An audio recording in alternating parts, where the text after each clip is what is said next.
నేనేం పాపం చేసినో తెలియదు. అచ్చంపేటలో మొదటిసారిగా నిలబడబోతా ఉన్నాడు ఒక నికార్సైన యువకుడు, ఎవరి పొత్తు లేకుండా గెలిచొస్తాడు అని లక్షల సార్లు కేసీఆర్ గారు చెప్పిండ్రు. కానీ రెండు రోజులకే నాకు ఎంపీ టికెట్ ఇచ్చిండ్రు. మరి నేను ఒక్క మాట కూడా మాట్లాడలేదు. కారణం ఏంటంటే ఆశయం ఎమ్మెల్యే కావాలని ఉన్నది ముందు నాకు, ఎందుకంటే political power is master key అని.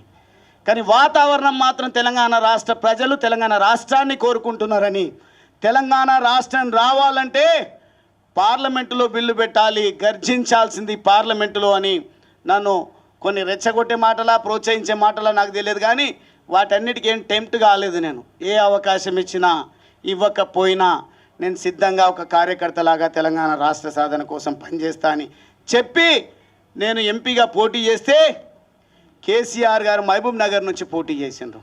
నా దగ్గరికి ఒక్క ఇన్ఛార్జ్ కూడా రాలేదు. నా దగ్గర నాగర్ కర్నూలు పార్లమెంటు పరిధిలో 7 అసెంబ్లీ సెగ్మెంట్స్ ఉంటే ఒక్క సెగ్మెంట్లో కూడా కారు గుర్తు పైన ఎమ్మెల్యే అభ్యర్థిని నిలబెట్టలేదు. కానీ ప్రజల లోపల ఉన్నటువంటి ప్రగాఢమైనటువంటి కోరిక తెలంగాణ రాష్ట్రం రావాలి, ఒక యువకుడు వచ్చిండు, చదువుకున్న యువకుడు వచ్చిండని ఓట్లు వేద్దామని అంటే 3,80,000 పైచిలకు ఓట్లను 2009లో నేను సాధించడం జరిగింది. కొంచెం ఇట్లా ఆర్గనైజ్డ్గా గువ్వల బాలరాజు వస్తున్నాడు అంటేనే ఇక్కడ ఉన్నటువంటి పెద్దలందరూ కూడా వచ్చింది. ఇది మంచి శుభ పరిణామం, పని చేసేటువంటి యువకుడు వచ్చిండు అని చెప్పేసి సంతోషంగా వచ్చింది. కానీ ఎంపీ పార్లమెంటులో అడుగుపెట్టే ఆస్కారం ఉన్నా కేసీఆర్ గారి దగ్గర మొత్తం కూడా దేశాన్ని కాపాడాలంటే మోడీ గారు బలగాలను మోహరిస్తూ ఎవని ఊహకందని విధంగా ఆటంకవాదులను ఉగ్రవాదుల స్థావరాలను ఏ రకంగా సింధూర్ పేరిట ఆపరేషన్ సింధూర్ పేరిట అంతమొందించిండో ఆ రకంగా చేయాల్సినటువంటి అవసరం ఉండే నా దగ్గర కూడా అది చేయలేదు. కానీ మహబూబ్ నగర్ పార్లమెంటులో మాత్రం నా university, Osmania university, Kakatiya university, అదేవిధంగా రకరకాల సంఘాలను అక్కడికి తీసుకెళ్ళి గెలుపొందిండు. గెలుపు నాదే అని క్లెయిమ్ చేసుకున్నా ప్రజలు ఏమనలేదు.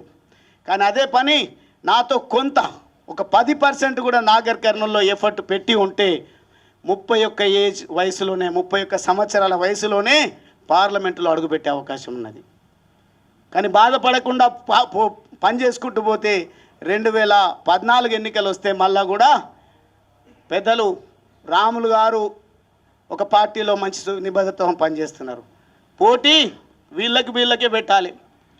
గువ్వల బాలరాజు టికెట్ ఇవ్వమని పాపం వారిని మోసం చేసి పార్టీలోకి తీసుకొచ్చిండ్రు. ఎంపీ చేసినామని మాట్లాడవచ్చు వారి గురించి కూడా. వారికి క్రెడిబిలిటీ లేకుండా, నాకు క్రెడిబిలిటీ లేకుండా మేము ప్రజా జీవితంలో కొనసాగడం లేదు. మాకు ఎంతో కొంత క్రెడిబిలిటీ ఉంది, హార్డ్ వర్క్ చేసే స్వభావం ఉంది. కాబట్టి మేము గెలిచి 2014-18లో గెలిచినాం. కానీ 2023లో ఓడిపోయిన వెంటనే గువ్వల బాలరాజుకి అహంకారం ఎక్కువ, గువ్వల బాలరాజుకు కోపం ఎక్కువ, అందుకే ఓడిపోయిండు అన్నారు. అలా సార్ మీరు ఎట్లా ఓడిపోయినరు? 30 మందిని మార్చింటే చాలు మళ్ళీ అధికారం మాదే వచ్చేది.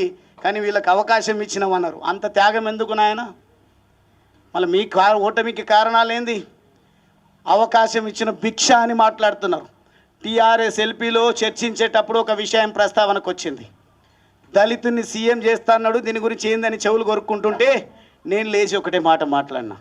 మనం చదువుకున్నాము, ప్రజల చేత ఎన్నికైనాము, తెలంగాణ రాష్ట్ర కాంక్ష దృఢంగా ఉన్నది.